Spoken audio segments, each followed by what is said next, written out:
请合掌。烟消三障诸烦恼，愿得智慧真明了。普愿业障悉消除，世世常行菩萨道。全体经师弟子，诚愿上人法体安康，法轮常转，常住世间，无量寿福。向佛菩萨及上人行三问讯礼。问讯，再问讯，三问讯。感恩师兄师姐，请坐。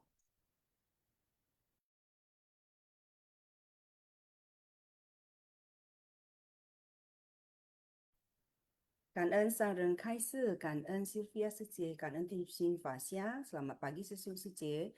Mari kita sebelum memasuki sesi sharing, kita berdoa bersama. 我的心在静思中感恩，我的心念充满虔诚。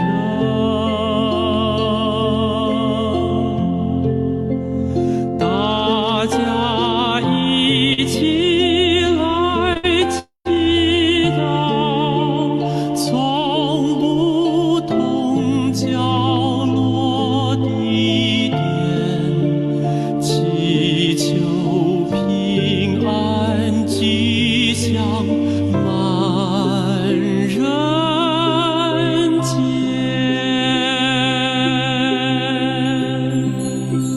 用心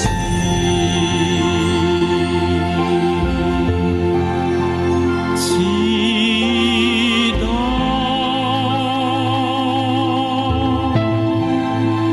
但愿人人坚守信愿行，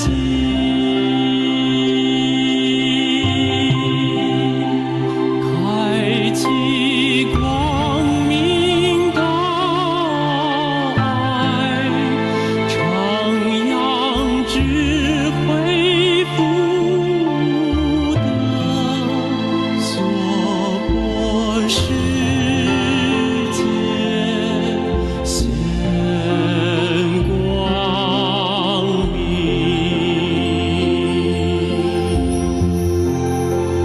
我的心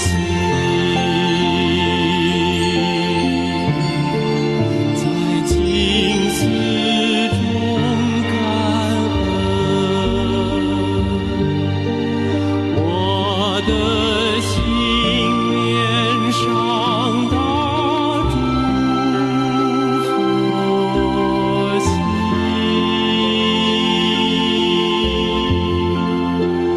大家心后一念，化解恶念结善缘，祈求天下无灾，岁岁年年。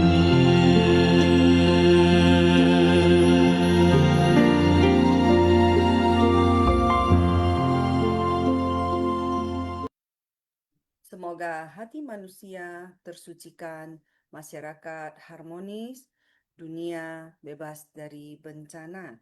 感恩 tim host.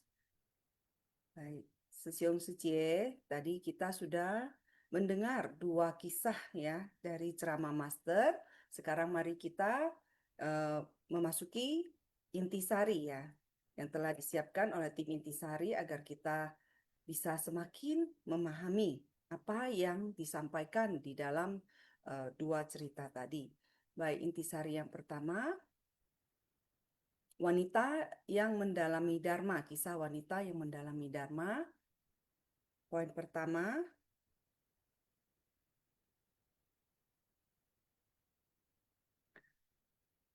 Noda batin bagaikan sebuah simpul. Dengan menghapus noda batin, kebijaksanaan kita akan terbangkitkan dan dapat mencapai pencerahan. Pengetahuan dapat mendatangkan rintangan batin. Dengan kebodohan, kita akan terperangkap dalam siklus kelahiran kembali. Maaf, suara saya kecil ya. Dari saya suara kecil, kalau ada yang lain gimana ya? Mungkin Sylvia Sece, suara saya kecil atau jelas? Ya, Secie agak kecil sedikit, tapi jelas sih. Agak Jelas ya? kecil Oke, ya. oke. Coba ya. Agak kecil Oke. sedikit. Kalau begini? Ya, udah. Oke. Oke, saya dekatkan laptopnya. Baik, saya ulangi ya, Siung Sece ya. Poin pertama, noda batin bagaikan sebuah simpul. Dengan menghapus noda batin, kebijaksanaan kita akan terbangkitkan dan dapat mencapai pencerahan. Pengetahuan dapat mendatangkan rintangan batin. Dengan kebodohan, kita akan terperangkap dalam siklus kelahiran kembali. Karena itu, kita harus menjaga kemurnian hati serta membuka pintu dan mengikis noda batin setiap hari. Ya, dari poin pertama ini ya, Sesiung Sece, kita sudah bisa melihat, kita sudah bisa jelas ya, bahwa noda batin itu adalah sebuah simpul. Jadi kalau hendak membuka simpul ini harus bagaimana? Kita harus bisa menghapus noda batin ini. Kalau tidak dihapus, maka kebijaksanaan kita tidak akan bisa bangkit ya. Nah, kalau kita masih terus berkutat ya di dalam ketidaktahuan, di dalam kebodohan, maka kita akan terus-menerus ya terperangkap di dalam siklus kelahiran kembali dan kita tidak tahu kelahiran berikutnya akan seperti apa. Apakah kita akan terlahir di kondisi yang lebih baik atau yang lebih buruk lagi? Apakah kita masih bisa bertemu Dharma yang bisa membangkitkan ya kebijaksanaan kita. Jadi oleh karena itu setiap hari kita harus terus waspada menjaga batin kita agar jangan terus-menerus kotor ya, jangan terus-menerus kita dalam ketidaktahuan dalam menjalani kehidupan ini. Ini dari poin pertama ya. Nah, yang poin kedua, seperti kisah seorang wanita yang taat berdana memberikan persembahan kepada biksu sangha dan mendalami dharma. Biksu lansia memahami kondisi batinnya tengah dilanda kerisauan dan sedang diliputi kebodohan dan ketidaktahuan. Ketika mendengar sepotong kalimat kebodohan dan ketidaktahuan menimbulkan kerisauan dari seorang biksu lansia tentang kebenaran dalam 12 sebab musabab yang saling bergantungan, membuat wanita itu memahami kebenaran dan berhasil mencapai pencerahan dan memasuki tingkat srotapana. Nah, di dalam kisah tadi disampaikan bahwa biksu lansia ini sendiri timbul kerisauan ya ketika diutus oleh Buddha menerima persembahan dari wanita ini. Nah, karena setelah memberi persembahan, para biksu ini harus memberikan dharma ya, menyampaikan ceramah dharma. Nah, biksu lansia ini merasa dirinya bodoh, tidak tahu. Jadi dia dilanda kerisauan. Tapi sehingga ketika selesai menerima dana makanan, persembahan, saat wanita ini begitu tekun ya, hendak menunggu dharma dari biksu lansia ini. Biksu ini sebenarnya sedang bergumam ya, jadi dengan suara kecil hanya menyebutkan kebodohan dan ketidaktahuan menimbulkan kerisauan. Tetapi kata-kata ini yang begitu sederhana didengar oleh wanita ini yang karena dia sangat tulus ingin memohon dharma ya, ingin mendalami dharma. Kata-kata yang begitu sederhana ini membuatnya menyadari tentang kebenaran dalam 12 sebab musabab. Ya, kita tahu bahwa 12 sebab musabab itu atau 12 nidana inilah yang dinamakan siklus kelahiran kembali.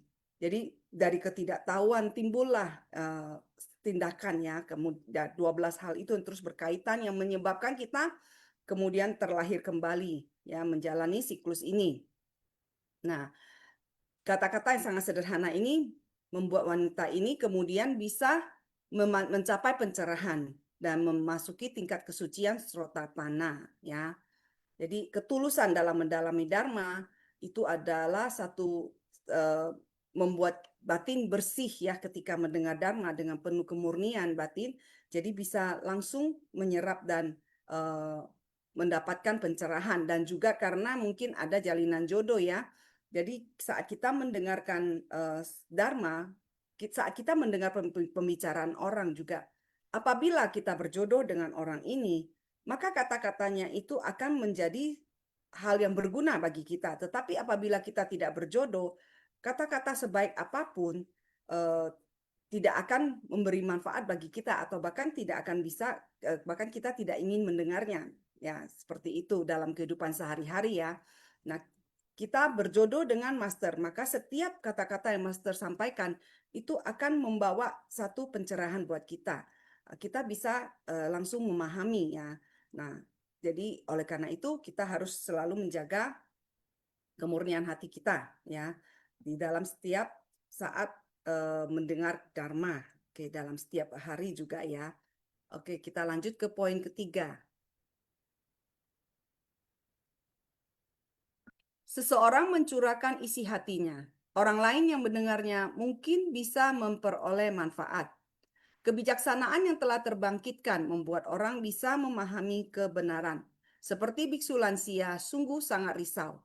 Namun saat wanita itu memperoleh kesejukan dan sukacita dalam Dharma serta sangat bersyukur karenanya, biksu lansia itu bersungguh hati merenungkan kembali ucapannya hingga akhirnya noda batinnya terhapus dan simpul batinnya terbuka. Ya, dari kisah tadi, ya, begitu biksu lansia ini tahu bahwa kata-katanya yang sangat sederhana itu ternyata sudah memberikan sukacita dalam Dharma bagi wanita ini, membuat dirinya sendiri, biksu lansia itu sendiri juga menjadi sangat sukacita, dan kemudian dia merenungkan kembali ucapannya sendiri dan akhirnya dia berhasil menghapus noda batinnya. Jadi Sesyong Suci, ketika kita mendengar bahwa apa yang kita sampaikan kepada seseorang itu ternyata membawa manfaat, tentu kita sendiri akan timbul rasa sukacita. Namun kita tidak boleh sampai menjadi satu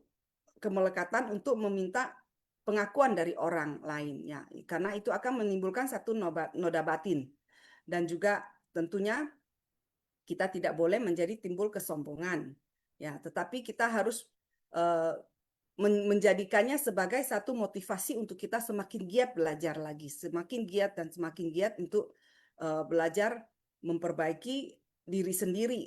Nah, seperti itu. Jadi juga melatih batin kita sendiri. Nah, seperti itu yang saya dapat dari 3 poin ini dari kisah wanita yang mendalami Dharma. Nah, kita lanjut ke kisah yang kedua. Pria miskin membakar pakaian. Poin pertama, dengan adanya debu di permukaan cermin, kondisi luar seperti apapun akan terlihat kabur sehingga kita tidak bisa melihat kebenaran. Untuk melihat keindahan kondisi luar, kita harus mengelap cermin batin hingga bersih agar bisa melihat kondisi luar dengan jelas. Ya, Sesyong Suci, debu di permukaan cermin batin kita itu apa? Yaitu semua noda batin, ketidaktahuan, kebodohan kita, ya, keserakahan. Itu adalah debu-debu yang terus menutupi cermin batin kita. Nah, kita harus terus-menerus bisa membersihkan cermin batin kita. Dengan apa? Dengan air Dharma. Setelah kita mendengar Dharma, walaupun hanya sebuah kalimat ya yang sangat sederhana juga, tapi kita memahaminya, kita bisa segera menerapkannya, mempraktekkannya di dalam kehidupan sehari-hari. Itulah saat kita, itu artinya kita sedang membersihkan cermin batin kita. Dengan cermin batin yang bersih, kita bisa melihat kondisi luar dengan jelas sehingga tidak akan tersesat ya atau menyimpang karenanya. Poin kedua, manusia mengenakan pakaian karena memiliki rasa malu. Ini juga menunjukkan rasa hormat terhadap sesama. Selain penampilan luar, kita hendaknya memperhatikan batin kita. Jika kita hanya mementingkan kualitas pakaian, berarti kita tamak akan kenikmatan sesaat yang dapat mengikis karma baik yang susah payah kita ciptakan di kehidupan lampau, hingga bisa terlahir sebagai manusia sekarang. Contohnya pria miskin yang memiliki pakaian yang sederhana itu. Nah, Sesiung Seci. Dari kisah ini, nah dari poin ini juga sudah menyampaikan kepada kita, mengajarkan kepada kita bahwa sebenarnya dari sebuah pakaian ya kita juga bisa mempelajari sebuah kebenaran. Jadi pakaian itu tujuannya adalah menutupi tubuh kita. Nah, dengan berpakaian yang sederhana pun ya itu sudah cukup. Karena kalau kita terus mengejar ingin berpakaian yang indah, yang lebih bagus dan lebih bagus lagi, itu membuat kita akan menjadi tamak ya. Ketamakan kita akan tumbuh. Kalau ini seperti contoh di dalam Seci ya, kenapa kita semua harus berseragam. Ini juga salah satu pelatihan diri ya. Dengan berseragam kita menampilkan satu kerapian, satu keindahan, dan yang paling utama adalah dengan berseragam itu kita menampilkan kesetaraan. Jadi tidak ada saling berlomba untuk memamerkan ya, memamerkan pakaian siapa yang lebih bagus, siapa yang lebih indah gitu. Jadi semua adalah satu pelatihan diri ya di dalam Seci dengan berpakaian seragam itu juga kita sedang melatih diri. Oke, kita lanjut ke poin ketiga. Kita hendaknya tekun dan bersemangat dalam membina keluhuran dan pelatihan diri. Janganlah seperti pria miskin ini. Ketika menghadapi godaan, dia mudah menyimpang dan tersesat. Untuk dapat menghadiri pesta pernikahan kerabatnya, seorang pria miskin menjaga penampilannya. Dia sangat bekerja keras agar dapat membeli sepotong kain untuk dijahit menjadi pakaian baru. Nah, keempat, ketamakan untuk mengenakan pakaian mewah bagaikan orang berkedudukan tinggi membuatnya menangis pilu. Saat terus menanti pakaiannya yang terbakar berubah menjadi pakaian mewah, hanyalah tersisa setumpuk abu.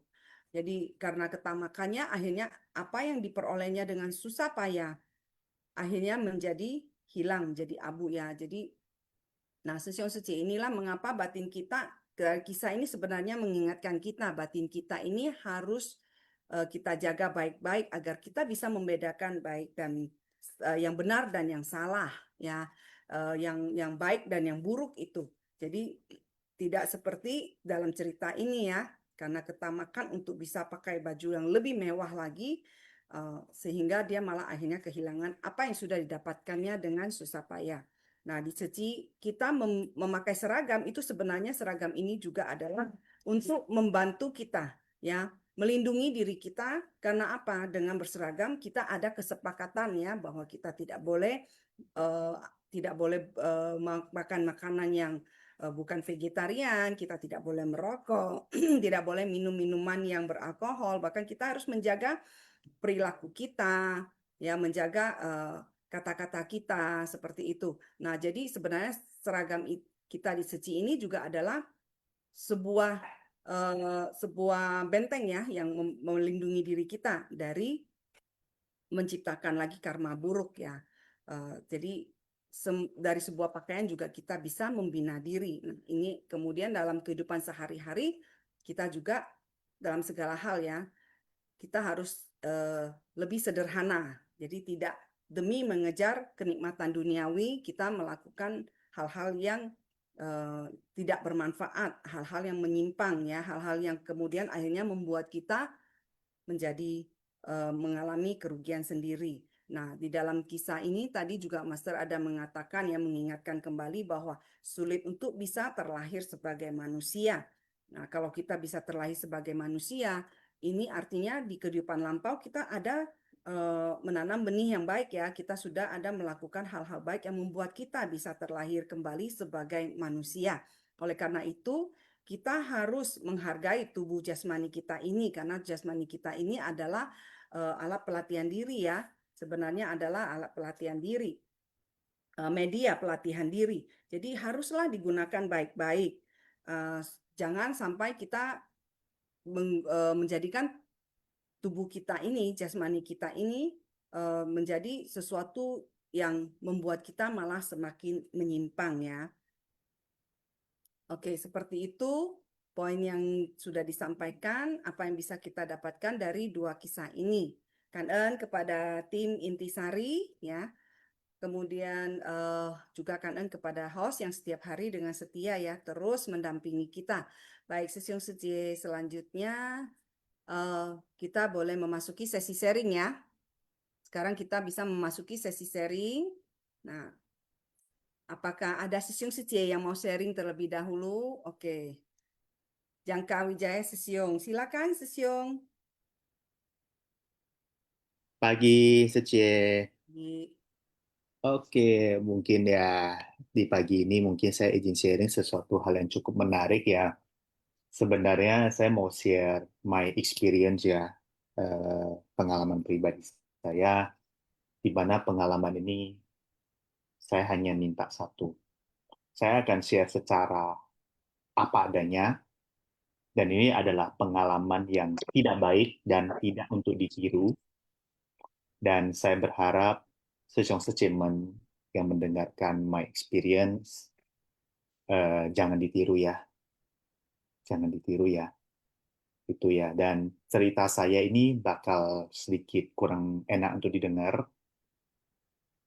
tapi saya akan berusaha apa adanya terkait dengan cerita nomor satu ini, yaitu tentang ini ya, saya izin buka ya, tentang belajar Dharma untuk memberantas ketidaktahuan ya, di cerita nomor satu, nomor dua, di mana bukan buku Dharmanya yang salah, tapi Fanau yang melekat di saya yang belum saya lepaskan, sehingga saya makin terjebak dalam si 12 nidana ini. Oke, sebelumnya kangen semua, Sang Kaiser dan kangen Survei Sece atas izinnya dan semua yang ada di sini. Oke, langsung saya mulai. Eh, saya akan cerita belak-belakan ya. Bakal tersinggung, mohon maaf, tapi tolong tolong tolong ya didengarkan sampai akhir ya. Jadi gini, mungkin ada yang bilang ke saya, hmm, saya ini rajin simpang, saya ini kuat belajar Dharma. Ya, benar, tapi tidak sepenuhnya benar untuk saat ini, karena saya lagi sedang mencari experience. Di tahun sebelum pandemi, saya sempat belajar Dharma lumayan kuat, sampai baca beberapa buku, sampai mengundang beberapa buku sutra dengan komentarnya. Sampai di tahun 2021, saya kuat baca. Saya akui. Saya akui, sesiung secemen. Saya belajar Dharma. Belajar Dharma dari master ini, master itu ya, sebenarnya oke lah ya, fine lah ya. Dan memang saya paham, memang di sini literasinya di negara Indonesia ini memang ya mulai berkembang lah ya. Saya ngomongnya sudah mulai berkembang. Itu saya apresiasi seperti itu. Namun yang menjadi problematikanya adalah ketika saya mempelajari Dharma yang kelihatannya lebih bagus,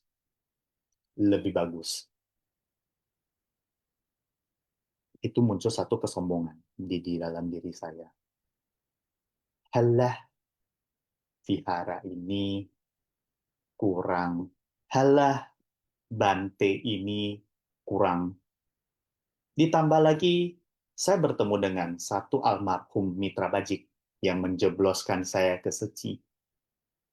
Udah almarhum, ya beneran dia menjeblosin saya. Saya sampai sekarang masih masih terkesan sama dia soal ilmu dharmanya. Di mana dia bisa baca buku dharma, iya, tapi dia bisa melihat situasi dan kondisi fenomena sosial juga, iya.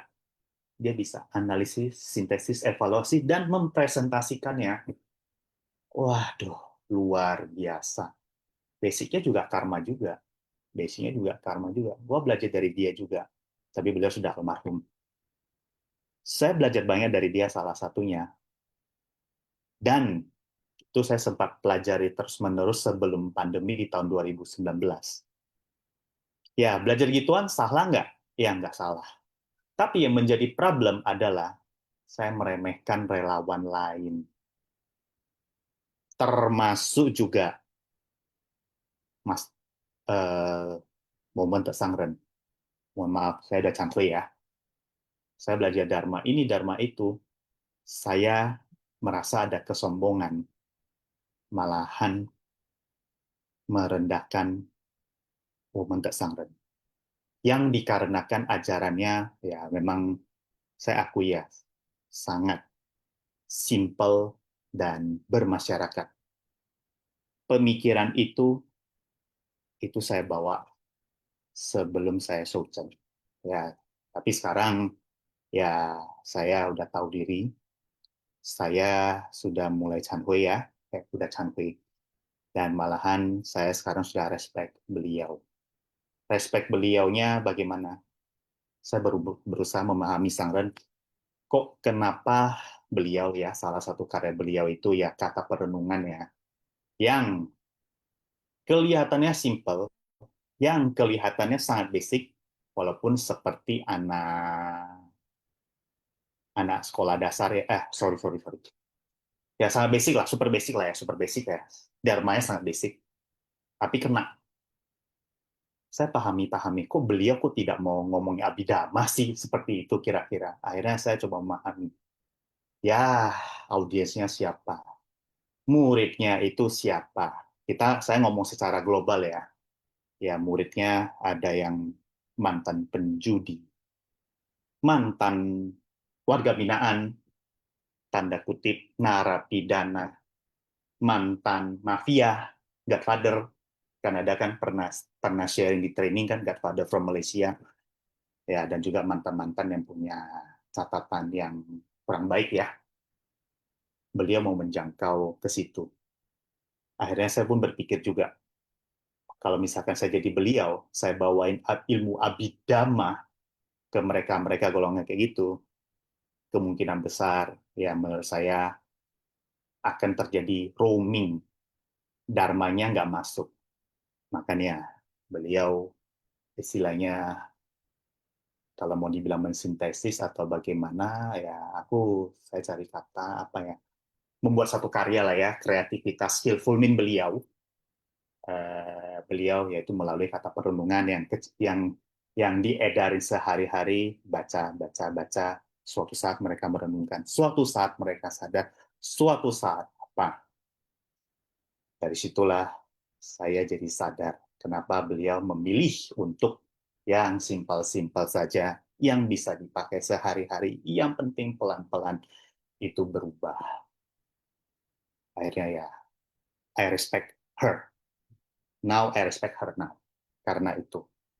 Ya, karena sudah disultan ya, jadi ya harus respect lah ya. Itu the first thing. Yang kedua, yang mau saya ceritakan adalah belajar Dharma memang menghilangkan ketidaktahuan. Tapi ingat, kesimpulan kedua, motivasinya adalah menurturing our mind, body, and soul. Mendewasakan pikiran, tubuh, dan ucapan, tubuh, batin, dan jiwa masing-masing. Jangan mentang-mentang udah belajar sesuatu yang lebih baik, kita jadi menjelekkan guru lain. Itu please, tolong jangan tiru saya seperti itu. Saya udah sampai. Jadi saya berharap relawan lain jangan menirunya. Dan yang ketiga adalah jangan belajar Dharma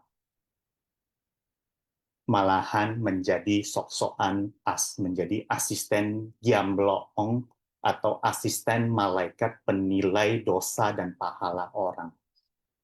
Karena kita ini adalah manusia, bukan malaikat malaikat yang suka mencatat dosa dan amal ataupun asisten Giamloong. Kita ini adalah manusia. Kita belajar Dharma itu untuk diri saya, untuk mendewasakan batin saya. Jadi ya kita belajar Dharma, yang ini saya selalu suka berkata, wah, tolong jangan nilai-nilai orang. Kalau orang melakukan sesuatu di luar buku, bukan berarti orang itu nggak mempraktekkan Dharma. Bukan berarti seperti itu. Tapi mungkin pertama nggak tahu. Yang kedua, juga konteksnya juga beda. Konteksnya juga beda. Kayak gitu, kira-kira. Jadi nggak usah sok-sokan lah menilai orang. Kalau lihat orang nggak sesuai buku, langsung nilai orang nggak gimana-gimana, kayak gitu. Langsung berkesimpulan, jump to the conclusion, orangnya nggak benar. Pun juga jangan. Jadi ya, Ya, itu yang mau saya suarakan ya. Jadi belajar Dharma perlu, perlu, tapi motivasinya mendewasakan batin, jangan untuk menilai-nilai orang, apalagi membandingkan dengan guru lain. Jangan ya, seperti itu ya kira-kira ya. Itu hal yang tidak baik, malahan semakin belajar bukan semakin pinter, iya, bijak tidak. Malahan ya terjebak lagi dalam 12 nidana lagi. Itu yang jebakan yang pernah saya alami dan saya very kangen lah. Akhirnya saya bisa keluar dari siklus itu dan ya itu kangen lah. Saya udah canvey lah untuk hal yang begituan seperti itu. Dan satu lagi, jangan merasa diri gua paling benar begitu. Terutama dalam diskusi Dharma. Diskusi Dharma, saya sekarang sudah mulai set my intention, di mana ini terakhir ya, intensi saya, bolehlah berpikir kritis, itu memang diperbolehkan. Tapi berpikir kritis bukan membuat pandangan saya lebih benar, bukan. Tapi berpikir kritis hanya untuk membuka pandangan lain, sehingga mungkin ya saya akan mengajak relawan lain untuk berpikir kritis dengan pandangan-pandangan mereka sendiri. Dari pandangan-pandangan mereka itu membuka POV saya. Jadi belajar Dharma itu membuka POV, tapi bukan untuk mengakukan POV. Ya, bukan untuk mengakukan POV, tapi membuka POV lain, sehingga jendela saya jadi lebih luas. Seperti itulah mindset saya sharing sekarang. Walaupun ya mohon maaf ya, sesungguhnya saya itu masih kritis, tapi sekarang saya berpikir kritis itu bukan untuk mengerasa bahwa POV saya itu benar, bukan. Tapi saya mau POV apa ya,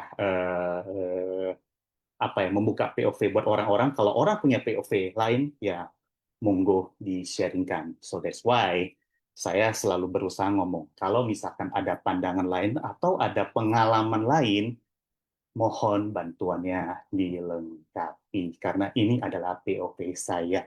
Sementara seperti itu catatan saya ya, dalam belajar Dharma, sehingga pernah terjebak jadi sombong. Dan sekarang udah sampai dan udah keluar. Kan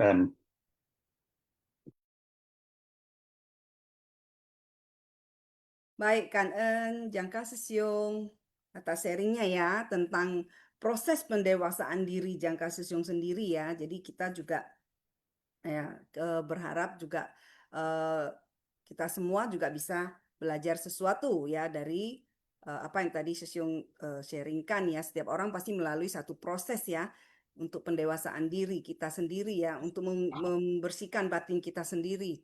Jadi yang paling pertama tentu kita harus introspeksi diri terus ya, terus menerus introspeksi diri, dan kita harus mengingatkan bahwa dari setiap orang, setiap individu kita bisa belajar sesuatu. Karena Master pernah menyampaikan kepada kita ya, mengajarkan kepada kita bahwa yang baik dan yang buruk itu sama-sama adalah merupakan guru kita. Dari yang baik kita tentu harus belajar meneladani. Kemudian dari yang buruk itu jadikanlah pengingat diri kita agar kita tidak sampai melakukan hal seperti itu juga. Nah, kemudian kita juga harus selalu ingat ya, pada saat kita menunjuk orang lain dengan satu jari, 4 jari sebenarnya menunjuk ke diri kita sendiri. Jadi kita haruslah terus-menerus mengkoreksi diri kita sendiri terlebih dahulu. Nah, apa yang kita dapatkan memang boleh kita berbagi ya. Dharma yang kita dapatkan boleh kita berbagi ya kepada sesama ya, kepada orang yang mungkin berjodoh dengan kita. Tetapi saat berbagi bukanlah dengan tujuan hendak seperti seperti mengajari ya, tidak seperti itu. Dan satu hal lagi dari sharingnya Sesiung tadi, saya mendapatkan bahwa Sesiung sudah canhui, sudah bertobat. Nah, seperti apa yang Master ajarkan kepada kita, dan saya yakin Sesiung juga benar-benar sudah melakukannya ya. Master mengatakan kalau bertobat yang sesungguhnya adalah kita harus menyadari kesalahan kita dan kita harus memperbaikinya. Jangan mengulangi lagi kesalahan tersebut. Itulah bertobat yang sesungguhnya. Oke, sangat kangen Sesiung atas sharingnya hari ini. Ya, jadi kita juga bisa belajar sesuatu dari pengalaman Sesiung. Nah, sekarang Sesiung-Sesiung yang lain, silakan siapa yang ingin sharing. Tentu dari 2 kisah ini kita banyak ya mendapatkan ya karena berkaitan dengan kondisi batin kita dalam kehidupan sehari-hari. Silakan Sesyong Secie. Semuanya boleh raise hand ya bagi yang mau sharing pengalaman pribadi yang berkaitan dengan ceramah master pagi ini ya. Boleh dibagikan dengan kita agar kita juga bisa saling belajar.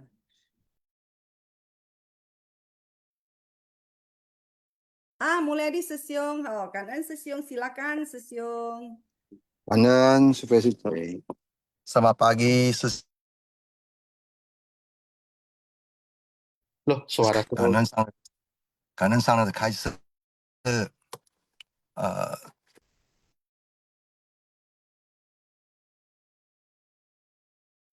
suara Mulyadi Sesyong hilang di tengah jalan. Iya. dari yang Mulyadi kawin Sesyong, yang, boleh ulang? Karena suaranya tadi terputus. iya, saya lagi pakai handphone, ada yang telepon, saya tolak, dia telepon lagi. Sorry, sorry, 对不起，对不起。 Oke, 呃 silakan. 感恩上了的开始，Selamat pagi 师兄师姐们，大家好。saya mau coba sharing ya, yang dari Master tadi bercerita itu mengatakan ada yang satu yang booming karena dia tidak ngerti, ibaratnya bodoh lah ya, karena nonda batinnya. Jadi kalau nonda batin itu adalah tan chen ci man yi. Jadi keserakahan, kebencian, kebodohan, keegoan dan kerisauan. Jadi dia ini karena tidak ngerti, jadi percayalah ya sama seseorang yang mengatakan kalau baju itu dibakar akan menghasilkan lebih banyak. Karena keserakahan itulah dan kebodohannya itulah dia melakukan hal itu. Sama hal kita, sebelum saya gabung ke Cuci, sama. Dulu saya juga pai-pai kan. Pai-pai itu pakai apa kita? Pakai kimchua, kertas sembayang itu loh. Karena saya dulu juga percaya bahwasanya Shio Kim Chua itu akan memberikan ketenangan, ketenangan atau persembahan kepada malaikat, bukan malaikat, dewa atau pusa gitu loh. Ini ibaratnya kayak ada satu transaksi jual beli lah menurut pandangan saya ya. Kalau kita memberi pai Kim Chua, bakar Kim Chua, jadi kita diberi keselamatan, rezeki, keluarga yang sehat, harmonis. Saya pikir dulu seperti itu. Setelah ikut Suci, saya mendengar Dharma Master. Saya coba berubah diri. Saya nggak Shio Kim Chua ini, nggak bakar kertas sembahyang ini sudah lama ya. Mungkin udah 5-6 tahun lah ya. Nggak lama pun sih, nggak lama kali. Tapi saya belajar dari Dharma Master. Kertas sembahyang itu dibuat adalah pelaku ekonomi. Dia punya pikiran seperti itu. Karena kita tahu asal muasalnya dari masa cerita adalah dari Kabelzua. Artinya orang yang meninggal, kertas itu yang dibakar taruh di ujung kaki biasa di tempat duka. Kita akan lihat seperti itu. Yang pola-pola lama itu yang belum ada berjodoh dengan Dharma ya. Seperti itu. Masih berlaku sampai hari ini. Karena orang itu memanfaatkan kesempatan itu dengan mengatakan, wah, gua bangun nih, gua sadar kembali, gua bisa kembali setelah saya meninggal karena api yang di situ, penerangan itu membawa saya pulang. Kita percaya. Nah, berarti kita pikir kembali setelah kita dengar Dharma, oh, rupanya saya sendiri sudah salah. Saya sendiri sudah salah. Itu adalah orang pintar yang mencari duit. Sementara kita ini orang yang namanya awam ya. Pokoknya yang benar, yang penting bisa baik ya kita ikutin aja. Tapi kita kurang bijaksana. Nah, itu yang terjebak dalam hal ini bagi saya. Kita kalau tidak berbuat baik, dari mana datangnya ada berkah? Kita tidak ada menanam benih-benih yang baik, memupuk semua hal-hal yang baik. Dari mana adanya datang berkah-berkah yang ada sekarang ini?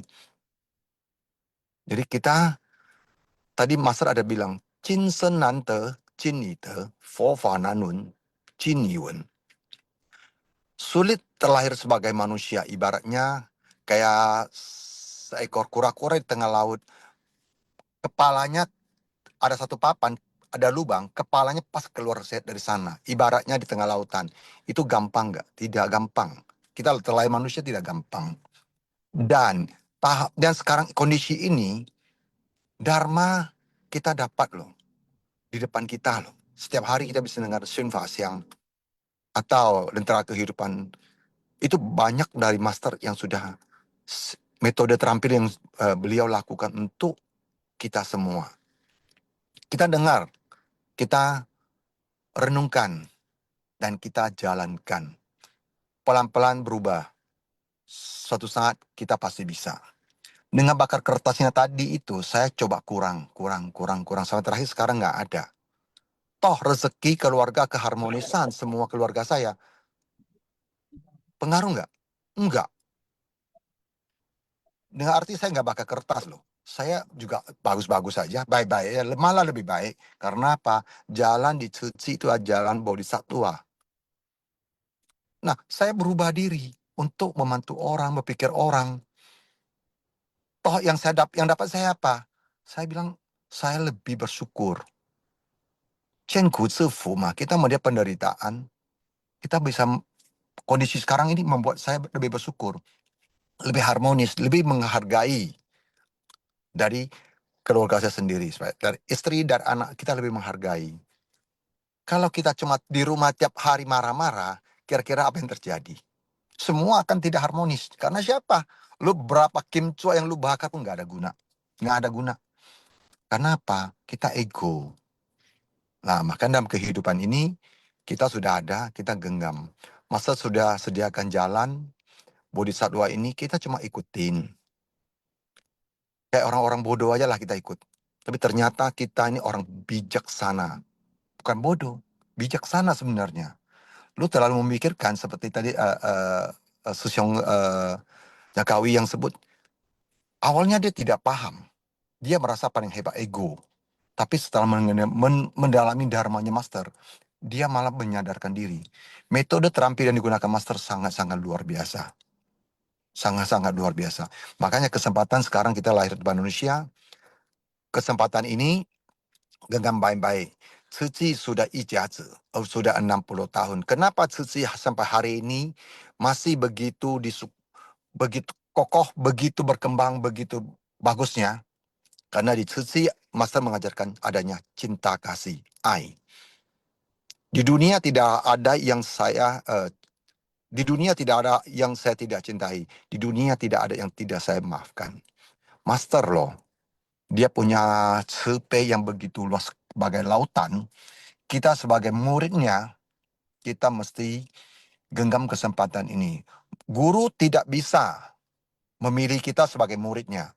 Tapi Susyong Sujeman yang punya jenengan jodoh baik, kita bisa memilih guru kita. Kalau saya udah pasti milih master kita. Karena sebelumnya saya juga bandel, saya tidak percaya. Tapi setelah ketemu Susi dengan ajaran master yang begitu bagus dan filosofi yang begitu luas, saya yakin saya jalani sampai hari ini. 感恩师兄师姐们听我的分享，阿弥陀佛。 Karena Mulyadi Susyong atas sharingnya ya. Jadi dengan batin, kalau batin kita jernih, maka kita bisa melihat dengan jelas ya. Bisa dengan bijaksana menghadapi kondisi luar yang muncul di hadapan kita. Dan satu lagi adalah ketika sudah bertemu dengan guru yang tepat, maka kita harus tekadnya kuat. Dan kita tetap bersemangat ya untuk membina diri. Ya, karena sangat sulit ya, seperti tadi Susyong juga bilang ya, sulit untuk bisa terlahir sebagai manusia, sulit untuk bisa mendengarkan dharma. Nah, sekarang kalau kita sudah bertemu guru yang tepat, maka kita harus terus bersemangat ya, membina diri. Jangan karena satu kesulitan atau halangan, kemudian kita menjadi mundur ya. Jadi itu yang harus kita ingatkan terus pada diri kita sendiri. Kan ya Mulyadi Susyong atas sharingnya. Oke, Susyong Sucie, apakah ada yang ingin sharing lagi? tentu setelah sekian lama ya berada di Seci dan kita sering ikut sinfas yang banyak sekali ya kesan-kesan batin ataupun pengalaman yang bermanfaat yang kita dapatkan yang bisa kita berbagi di sini ya agar sesiung Seci yang lainnya juga ikut bisa memperoleh ya apa seperti yang sudah kita peroleh karena setiap orang di sini ini adalah Suara survei Sece saudara. menghilang ya? Oh, menghilangkah? Halo? Enggak kok, Sesiong, oleh Sesiong. Bagus tuh, bagus suaranya jernih. Oh, Mungkin berarti sinyal. sinyal Hotline Sesiong ya di sana ya. Mungkin signalnya. Ya memang belakangan ini signal sangat tidak stabil ya. Hotline Sesiong sudah dengar suara saya? Sepertinya Hotline Sesiong terputus ya. Oke. Baik. Kan Sesiong Setie ya. Ya, semoga kita semua bisa saling belajar ya. Sesiong Setie walaupun sharingnya nanti cuman pendek, tidak apa-apa. Raise hand aja untuk bicara ya. Oke, ini dari Pontianak, Lim Siak Ho. Ini Sesiong apa saja ya? Ada sharing ya. Berjiwa besar adalah berkah. Dengan berkah batin menjadi suci. Seseorang yang senang bersumbangsi, kondisi batinnya akan kaya berlimpah. Oke, Kan En. Atas sharingnya. Oke, Sidik Jaya Sesiong Resen. Oke, silakan Sesiong Kan En Sesiong. Survei Suci, Cawan, Kacia, Cawan. Selamat pagi semuanya. Saya hanya izin sharing sesuatu hal yang pernah saya juga pelajari dan alami ataupun pahami. Jadi saat kita pernah melakukan kesalahan, saat kita sudah bertobat dengan ikhlas dan tulus, nggak usah diumbar-umbar lagi deh. Biar kita aja yang tahu, nggak perlu seluruh dunia tahu tentang itu lagi. Karena kita nggak pernah tahu apa yang didengar oleh orang lain saat kita dengan tulus menyampaikan pengalaman kita, itu dianggap sebagai sesuatu hal yang membangun atau justru malah merusak gitu loh. Jadi saya teringat ada satu kisah yang disampaikan oleh pastornya saya tentang seorang pelacur yang mengaku dosa pada dirinya gitu loh. Pastor tersebut bukan mengatakan, wow, Anda hebat karena Anda mengaku bahwa Anda dulu adalah pelacur, sekarang Anda bertobat. Enggak. Pastor tersebut justru mengatakan gitu. Sudah, mulai hari ini jangan ceritakan ke siapapun lagi. Itu masa lalu. Fokus dengan masa sekarang dan jalankan sepenuh hati untuk masa depan. Jadi sekali lagi, itu pun sudah berlalu. Fokus dengan yang sekarang, lakukan yang terbaik untuk masa depan. Kan En Sesyong Sece. Oke, Kan En. Sidik Jaya Sesiong atas sharingnya ya. Baik, apakah ada Sesiong Seci yang lain yang ingin sharing lagi? Maaf tadi karena ada sedikit gangguan di sini ya. Jadi agak kurang jelas saya mendengarkannya. Tapi saya sangat kangen ya, Sidik Sesiong sudah sharing. Tentu sesuatu hal yang bermanfaat ya bagi kita semua. Baik, Sesiong Seci, apakah ada yang mau sharing lagi? Ini Hotline Sesiong bertanya. Ya, Oke, pagi survei Sece. pagi. Tadi memang saya punya laptop yang bermasalah, settingan audionya tak tahu bisa berubah gitu ya. Ya, Baik. oke, Kangen Sang dan Swokuse ya, Kangen semua asumsi yang sudah hadir pagi ini. Jadi kita sama-sama belajar ya, kita belajar bersama. Tadi saya tergelitik mengenai Jangka Wijaya Sesyong mengatakan kok Master nggak ngajarin Abhidhamma sih gitu ya. Jadi setahu saya ya Abhidhamma itu kan ajaran yang menganalisa ajaran, yang menganalisa sebab akibat yang saling bergantungan semua bisa dianalisa dengan Abhidhamma kalau nggak salah demikian ya, nggak salah. Dan kemudian saya ingat juga buku 37 faktor menuju pencerahan itu di dalam bahasa Palinya Bodhipakkhya Dhamma itu diajarkan oleh guru-guru Abhidhamma. Nah, karena itu saya juga melihat buku 37 faktor di dalam apa namanya di prakatanya Master mengatakan begini, saya mengkaji sutra-sutra Buddha secara mendalam. Oh, bukan, saya belum mengkaji sutra-sutra Buddha secara mendalam. Ini Master sendiri mengatakan belum, ya, mengkaji secara mendalam. Semua yang saya katakan dalam buku ini, maksudnya buku 37 faktor, adalah hal-hal nyata yang saya lihat dan dengar. Jadi bukan berdasarkan hanya sebatas ini tulisan saja, literasi, tetapi Master lihat dan dengar. Yang saya harap bisa membuktikan kebijaksanaan dan filosofi yang tersirat dalam sutra-sutra. Nah, ini kan juga analisa ya ini ya. Penjelasan saya ini tidak akan bisa dibandingkan dengan pemaparan mengagumkan dari para guru bijak zaman dulu. Nah, ini kata-kata Master sendiri bahwa Master mengatakan penjelasan saya tidak akan bisa dibandingkan dengan pemaparan yang mengagumkan dari para guru bijak zaman dulu.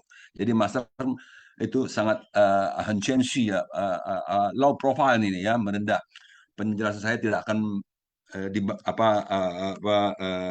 tidak akan bisa dibandingkan lah. Jangan dibanding-bandingkan juga gitu kan maksudnya ya. Karena gitu. Terus kemudian dikatakan lagi 37 faktor pencerahan dirangkum dari Mahavibhasa Sastra. Terus kemudian Abhidhamma Kosa Sastra. Nah, di sini ya ada artinya buku 37 faktor ini juga ada mengandung Abhidhamma Kosa Sastra. Jadi kalau tadi Sesung Jangka Wijaya bilang, kenapa Master tidak mengajarkan Abhidhamma? Kalau saya lihat Abhidhamma itu kan memang sangat pelik sekali. Abhi itu kan tertinggi, ajaran yang tertinggi. Jadi penuh dengan apa namanya teori-teori tentang analisa apa namanya gerak batin dan segalanya ya, segala sesuatu yang menjadi bahkan kita mau sedih, mau marah, apa sebab-sebabnya itu ada rentetan apa teori yang mendukung sebab akibat yang sehingga munculnya sebuah marah dari mana, dari objeknya, dari subjeknya, dari segala materi dan lain-lain. Jadi apa buku 37 faktor ini juga sudah apa namanya bisa dikategorikan sebagai dhamma-dhamma yang dianalisis melalui Abhidhamma karena di sini juga ada Abhidhamma Kosa Sastra, ada Samyutta Abhidhamma Hirdaya Sastra, ada Mahaprajna Paramita Sutra. Ya, jadi dan berbagai karya besar lain yang merupakan dasar ajaran Buddha Mahayana. 37 faktor ini. Tetapi bukan cuma Mahayana, Theravada juga mempelajari Bodhipakkhya Dhamma ini, 37 faktor ini. Dan yang sering membawa buku 37 faktor ini atau Bodhipakkhya Dhamma ini ke dalam apa seminar-seminarnya, webinar-webinarnya, saya pernah mengikuti salah satu yang dibawakan oleh Romo Slamet Rojali ya. Jadi beliau mengajarkan Bodhipakkhya Dhamma. Itu beliau menyebutnya ini juga bagian dari Abhidhamma. Nah, jadi supaya Sesung Sece semua juga kita sedikit mendapatkan gambaran dari yang saya ketahui, secuil yang saya ketahui ini, bahwa 37 faktor juga bisa dikatakan adalah bagian dari Abhidhamma. Karena dengan mempelajari, mengetahui, memahami, dan mampu mempraktekkan apa yang ada di dalam 37 faktor ini, kita semua bisa mendapatkan pencerahan. Seperti wanita yang tadi yang hanya mendapatkan sepotong saja kebodohan dan kebodohan dan ketidaktahuan akan menimbulkan kerisauan. Nah itu ya. Jadi di dalam buku 37 faktor ini kita akan mengikis yang paling pertama adalah itu Mahasatipatthana Sutta. Mahasatipatthana Sutta itu ya itu dia tadi apa namanya eh, eh, landasan kekuatan batin ya, landasan kekuatan batin seju itu apa seniencu sekencing gitu ya, ada 3 kali 4 itu kan ya, jadi itu udah awal-awalnya adalah tentang batin kita, bagaimana merenungkan tubuh ini kotor, bagaimana merenungkan bahwa pikiran tidak kekal, segala fenomena tanpa inti. Nah itu cobalah Sesiung Sece ya, terutama Jangka Wijaya Sesiung, coba dibaca bukunya. Saya tahu Jangka Wijaya sudah mengundang bukunya katanya ya ke rumahnya. Cobalah dibaca dan kemudian juga sering-sering direnungkan ya. 4 landasan perenungan tadi yang saya bilang ya, 4 landasan perenungan, 4 apalagi sih ya Senin Cu itu 4 landasan perenungan, sekencing 4 apa ya, 4 usaha benar kalau nggak sekencing ya, 4 usaha benar ya, demikian. Jadi eh, Susun Sejie Master sudah mencoba memberikan ajaran-ajaran yang juga termasuk apa ajaran Dhamma yang tinggi, tetapi tentunya dengan banyak praktek-praktek di lapangan. Ya, jadi bukan hanya sebatas perenungan-perenungan yang eh, duduk diam ya, meditasi duduk diam. Karena kalau membahas 37 faktor itu, kalau para guru Abhidhamma yang saya tahu akan dikaitkan dengan meditasi, selalu meditasi. Jadi untuk memahami Abhidhamma ini, memahami 37 faktor ini, kita semua dianjurkan untuk selalu melakukan meditasi-meditasi. Karena itu berkaitan dengan kondisi batin. Jadi untuk melihat ke dalam batin itu memang ada butuh meditasi juga. Demikian. Nah, sedangkan kalau kita master lebih kepada melihat kondisi batin saat kita berinteraksi. Jadi makanya ini memang luar biasa ya, karena dengan berinteraksi justru kita akan lebih banyak mendapatkan pemahaman-pemahaman dan pengalaman-pengalaman langsung. Jadi bukan sebatas di dalam apa pikiran, di dalam apa, tetapi langsung. Jadi mendapatkan interaksi-interaksi itu, mendapatkan pelajaran-pelajaran, tentunya dasar-dasar meditasinya kita juga harus punya. Jadi kita bisa melihat ke dalam batin. Kalau tidak bisa melihat ke dalam batin, dalam berinteraksi, selalu yang muncul adalah banyak kerisauan-kerisauan.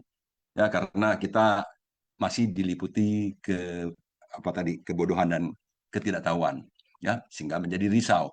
Contoh paling gampang aja ya, kita itu paling apa banyak seperti kayak tadi biksu tua tadi, begitu diminta untuk berbagi dhamma dia risau sendiri, apalagi mendengar wah ini yang mendengarnya ini nanti calonnya ini adalah orang yang bisa dhamma, waduh nanti saya gimana nih, nanti saya gimana nih, dhamma saya gimana nih. Nah itu kerisauan ya dari ketidaktahuan dan kebodohannya si apa sang biksu tua ini ya, tetapi kemudian dia sendiri mendapatkan pencerahan setelah ternyata sharingnya yang hanya sedikit itu juga bisa mencerahkan orang. Nah, ini luar biasa ya. Ini juga sebuah contoh buat kita ya, Sung Cece. Sharing kita yang sedikit saja mungkin juga bisa mencerahkan orang lain. Karena itu jangan risau dulu, ya, jangan khawatir dulu. Sampaikan saja apa yang kita mau sampaikan ya, sehingga itu juga bagian pelajaran daripada kita dan bagian pelatihan daripada kita Sung Cece semuanya. Nah, demikian ya. Jadi apa semoga Sesung Sece kita semua tetap giat, tetap semangat untuk terus belajar di bawah bimbingan guru kita, ya, yaitu Mas Cengyen tentunya ya, dan apa namanya semua akan kembali kepada diri kita. Guru hanya membeberkan jalan, menyampaikan, menunjukkan jalan, dan kita yang harus menjalaninya. Kanan daja, sufu daja, fuhui suang siung. Cảm ơn Holai Sesiung ya, luar biasa ya. Sesiung benar-benar dalam belajar Dharma benar-benar mendalami ya. Karena loh Sesiung sudah berbagi kepada kita tentang dalam 37 faktor, sudah menjelaskan ya sebenarnya apa yang Master ajarkan itu juga berkaitan dengan abidama-abidama ya. Wah, luar biasa. Jadi Sisyong Suci, buku 37 faktor ini ada 2 jilid ya, bisa diperoleh di Chingse Bookstore ya. Kalau tadi mendengar apa yang sudah Hok Lai Sisyong sampaikan, isinya ini sangat bagus ya, dan sangat bermanfaat untuk kita dalam menjalani kehidupan sehari-hari ya. Apa yang sudah Master jelaskan dari bukunya yang tadinya berbahasa Mandarin dan sudah diterjemahkan ke bahasa Indonesia, sehingga kita yang tidak bisa Mandarin juga berkesempatan ya untuk benar-benar mempelajarinya. Nah, silakan Sisyong Suci boleh berkunjung ke Chingse Bookstore untuk mengundang ya, kita sebut kalau buku Dharma itu kita sebut mengundang buku Dharma tersebut ke rumah kita. Ya, satu hal lagi tadi sharing Sisyong tentang meditasi ya. Kalau kita duduk diam, lingkungan di luar kan tenang. Jadi batin juga bisa tenang. Tapi kalau meditasi yang di dalam saat kita bergerak, saat kita berinteraksi, nah itulah yang perlu kita latih ya. Apakah kondisi batin kita masih bisa tetap tenang dan jernih ketika kita berada di sebuah kondisi lingkungan yang tidak tenang, yang tidak diam ya, dan bagaimana saat berinteraksi apakah kita masih bisa dengan batin yang tenang dan jernih melihat dan mengevaluasi harus bagaimana menghadapi kondisi tersebut.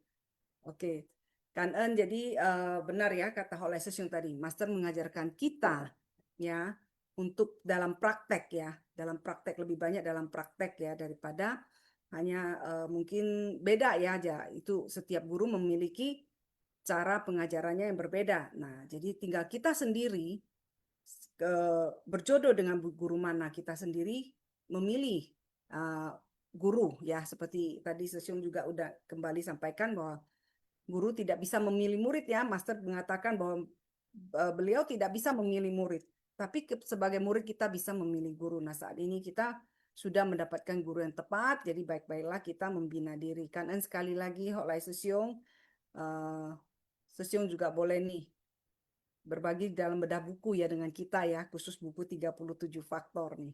Kan-en ya Hok Lai Sisyong. Baik, ini Vivi Liang Sicie sudah raise hand. Silakan Vivi Liang Sicie untuk berbagi dengan kita. Kan-en.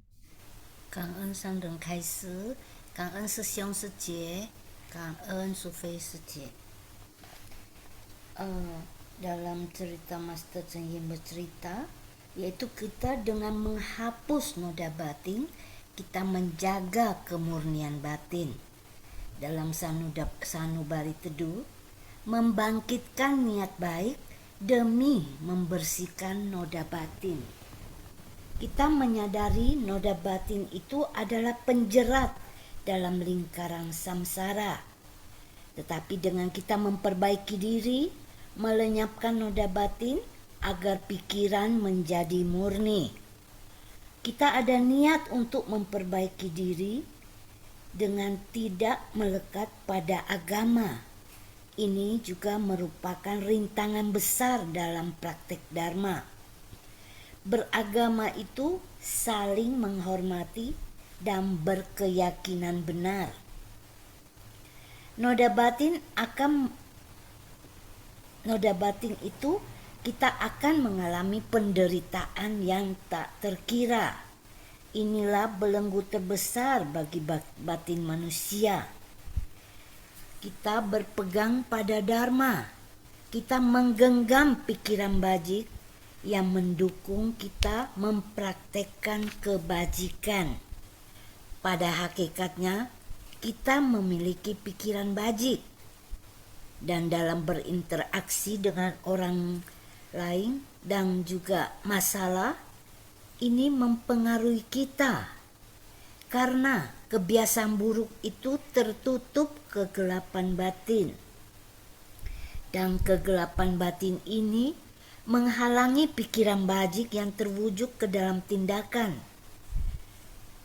Kita harus memanfaatkan jodoh bajik ini dengan cahaya kebijaksanaan. Kita hendaknya bertobat dengan sepenuh hati. Dengan membangkitkan pikiran bajik, kita akan memiliki welas asih agung. Hendaknya kita menerapkan pikiran bajik ini dalam keseharian ini dan membangkitkan kebijaksanaan, yaitu kita telah membawa banyak tabiat buruk kita sehingga kita melakukan banyak kesalahan dan tidak sadar. Saat muncul ketamakan, kebencian dan kebodohan yang merugikan orang lain dan demi keuntungan pribadi, karena kita telah menanam benih karma buruk, hendaknya segera memanfaatkan pikiran bajik untuk bertobat dengan tulus. Sifat bajik yang hakiki dalam diri setiap orang itu tertutup oleh kegelapan batin. Hendaknya kita membersihkan noda batin dengan air dharma dan juga bertobat.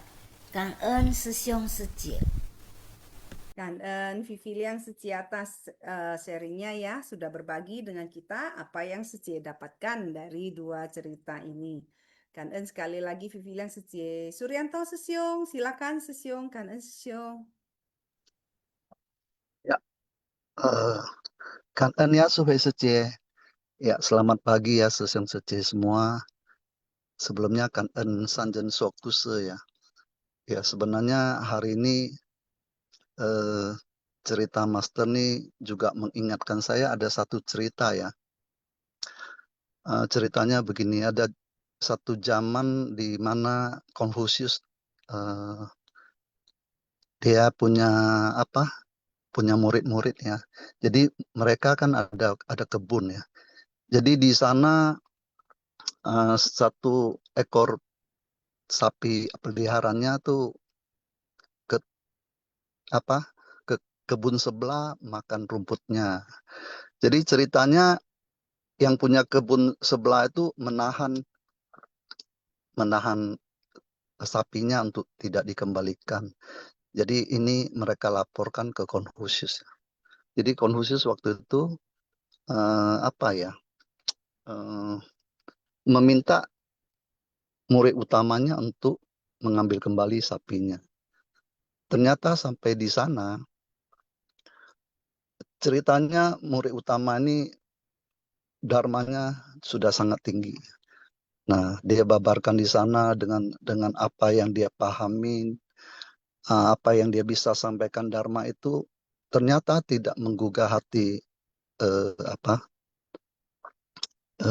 si penjaga kebun di sebelah itu. Dia tidak akan mengembalikan sapinya karena makan rumput di sana. Nah, kemudian pulanglah si murid ini melapor kembali kepada Konfusius ya. Jadi Konfusius kemudian meminta satu lagi tukang kebunnya untuk mengambil kembali sapinya.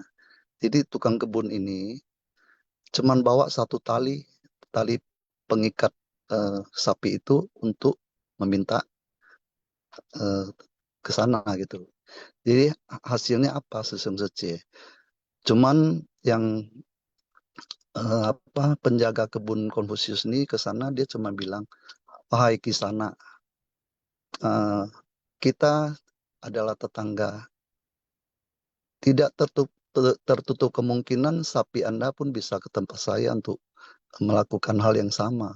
Jadi kenapa harus perhitungan begitu?" Akhirnya dengan cara kata-kata yang sederhana, akhirnya tetangga itu mengizinkan kembali sapinya dibawa pulang. Nah, sesungguhnya ceritanya sebenarnya kembali lagi ya. Kadang-kadang kita sudah banyak mendengar dharma. Dharmanya sangat dalam. Sampai kadang-kadang kita tidak paham apa sih yang disampaikan. Tapi tentu kita kembali mengingatkan kita bahwa sesungguhnya Dharma Sang Buddha adalah Dharma kehidupan. Memang ada di dalam tengah-tengah masyarakat dan di dua diri kita ataupun di dalam diri kita semuanya bisa dipraktekkan di dalam Dharma itu. Jadi jangan terikat oleh kata-kata saja ya. Tapi kenapa Master selalu mengingatkan murid-muridnya untuk langsung bersentuhan? Karena Dharma Sang Buddha itu bisa terlihat di dalam kehidupan kita. Dan dimanapun kita berada, kita bersama Dharma itu sendiri ya. Nah, saya rasa ini cerita-cerita, kenapa ada cerita Master? Saya justru kembali lagi, kenapa cerita Dharma Master cerita untuk umum. Anak kecil pun boleh dengar dong. Betul nggak Sesung Sece? Jadi ini sangat umum dan sangat bisa dirasakan oleh semua orang. Ya, tingkatan umur ataupun kebijaksanaan sampai di mana, semua cernanya bisa. Jadi artinya Dharma kan bagaikan air yang dan dapat membersihkan kotoran. Betul nggak Sesung Sece? Jadi ini sangat cocok ya. Walaupun zaman berubah, tapi sesungguhnya sampai sekarang kita masih bisa mengambil manfaat daripada Dharma Sang Buddha sendiri ya. Nah, oleh karena guru kita yang sangat bijaksana, ya, dulu Master sedang mencari pelatihan diri di luar. Master pernah lu sama Siuta Fase ada di satu kondisi, Master setiap pagi bisa diminta untuk di satu siaran radio ya, pagi hari ya, Master menceritakan cerita yang seperti kita dengar ini loh. Jadi Sesung Sece, tingkatan kecerdasan apapun sebenarnya kita bisa dengar bersama-sama ya. Semua adalah dalam pikiran kita semua ya. Ya. Demikian yang saya pahamin. Kan en Sesung Sece, kan en Suhe Sece. Sangat. Kan En Suryanto Susiung atas sharingnya ya, benar ya bahwa Dharma itu sesungguhnya ada dalam kehidupan kita sehari-hari, ada di mana-mana, ada dalam diri kita sendiri dan diri setiap orang. Jadi semua orang itu boleh mendengar dan belajar Dharma, dan juga semua orang bisa memperoleh manfaat dari Dharma. Seperti itu ya Suryanto Susiung ya. Jadi kita tidak Betul. ya, jadi kita tidak usah merasa istilahnya oh saya ini nggak pintar atau bagaimana. Sebenarnya semua orang itu sama, setara ya dalam belajar Dharma. Dan kita juga boleh berbagi ya, walaupun sesederhana apapun yang kita dapatkan dari apa yang kita dengar. Oke, Kan En Suryanto Susiung atas sharingnya ya. Baik, ini Yeni Sucie, silakan Yeni Sucie, Kan En. Chào An, suara saya kedengaran, Cie? Kedengaran Sucie, sangat jelas. Izin belajar sharing ya. Sebelumnya, Kan En Sangren, Kan En Secie Sufe, Kan En, semua Sisiung Sejeman yang udah sharing luar biasa, Kan En semua tim Simpan Siang. Saya tertarik, izin mulai ya, saya tertarik dengan cerita wanita yang mendalami Dharma. Beberapa catatan yang saya catat selain yang udah disampaikan oleh Sisiung Sejeman lain, yang saya dapat kadang yang mengikat kita itu bukan keadaan luar, tetapi simpul dalam batin kita sendiri. Jadi ada kata-kata di intisari ya, noda batin bagaikan simpul. Jadi saya mencatat bahwa selama masih ada kebodohan atau avidya ya, segala hal itu mudah kusut, pikiran tuh jadi gelisah. Kadang malahan pengetahuan justru bisa memperbesar ego dan kita terus berputar dalam pola yang lama. Jadi bisa saja yang terjadi, kadang kita tuh bukan kurang tahu, tapi cara melihat tuh yang keliru. Kita nggak bilang salah ya, tapi yang masih cara melihat yang keliru. Nah, kisah wanita tadi tuh saya tertarik pencerahannya itu tidak datang dari ajaran panjang, melainkan satu kalimat yang tepat pada saat yang tepat. Jadi saya setuju ya dengan kata Suci Sufe tadi bahwa kadang jika jalan jodoh yang matang satu kata beberapa kata aja tuh bisa mencerahkan, bisa ada jadi jalan jodoh. Jadi saya jadi teringat dengan kisah saya. Saya dulu Desember 18 saya ikut kegiatan dulu sebelum sosialisasi. Jadi saya bahkan ikut suci sebelum mengenal master. Jadi ikut kegiatan praktek langsung pada saat baksos tepatnya. Pada saat pulang kumpul di waktu itu belum kantor penghubung, masih bentuk ruko ya. Saya lihat ada satu kata perundangan, buku kecil. Karena saya hobi baca, saya lihat-lihat, saya baca. Nah, kata-kata master itu yang sangat mengena dan saya pegang sampai sekarang.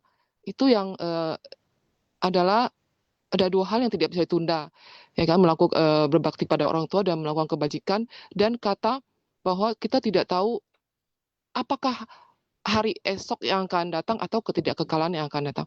Nah, kata-kata ini loh saya membuat saya tercerahkan, membuat saya, wah, ini kok mengena ya, saya susah menjabarkan perasaan saya itu, tapi langsung menyentuh hati saya. Dari situlah baru saya jadi pengen tahu. Nah, saat itu saya belum mengenal master. Jadi saat itulah baru saya ikut sosialisasinya, ikut kegiatan, dan hanya training dan menjadi murid master sekarang. Jadi itu rasanya yang kisah wanita itu tuh kurang lebih pernah saya alami dalam perjalanan saya sebelum memasuki benar-benar menjadi murid master sekarang. Jadi saya masih pakai kata-kata tersebut saat saya mengalami down. Jadi saya nggak tahu relawan apakah mengalami up and down ya. Tapi saat kita down, ya saya memakai kata-kata master. Jadi tidak panjang kali lebar, master luar biasa ya. Tetapi katanya penuh arti dan bisa menyentuh saya pribadi. Tapi saya rasa relawan juga pasti ada dari 108 kata perenang itu yang menyentuh, yang klik dengan kehidupan masing-masing. Kita peganglah itu. Kita praktekkan dalam batin, dalam praktek kehidupan.